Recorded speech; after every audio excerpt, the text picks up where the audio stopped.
Hi, Mike and Ben back with you from Taste Wine Bar and Market, and we're having one of the reds from the December Wine Club. Ben, tell us about this delicious rum we've got here. Well, this is Le Gras c'est la vie from the Famille de Boel. This is their winery is actually in the Northern Rhone, but this wine comes from the Southern Rhone. It is a blend of Grenache, Carignan, and Caladoc, which are all three native varietals to France, obviously, and is on the light. They made this in the light, fresh, fruity style. There's no oak. It is 100% stainless steel fermented. It's meant to be drank young, but it still carries some of those peppery notes, some of that meaty character that you want from the Rhone, but very easy drinking.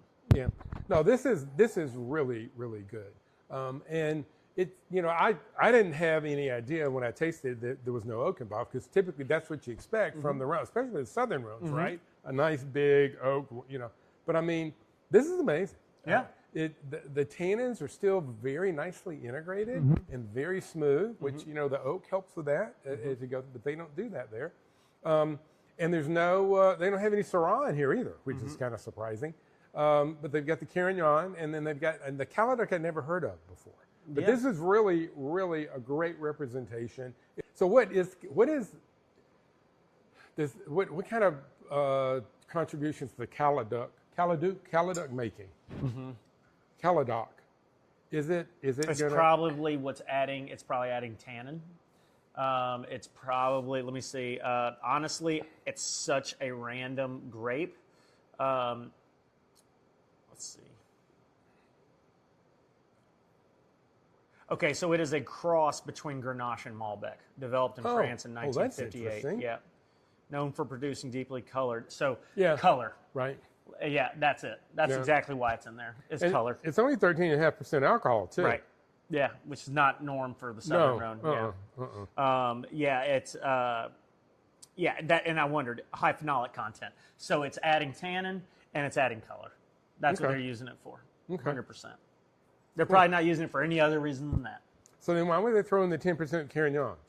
Carignan's going to have some, is going to add meaty component, but it's also going to add tannin. And, if they're not putting it in barrel, they're probably trying to find tannin wherever they can because there's no oak tannin. They want the wine to be stable and they want it to actually have some structure. So the Carignan, and honestly, for somebody like this, it's probably a field blend. It's probably, they're getting it from a vineyard where where the owner is literally like, there might be 5% Caladoc in here. That's, you got to think of a grower mentality at that point is like, well, we're taking 2 tons or 4 tons or whatever. And, you don't even have identified of which vines are which. So, but you just have an idea that, and it just becomes that. Yeah. Yeah.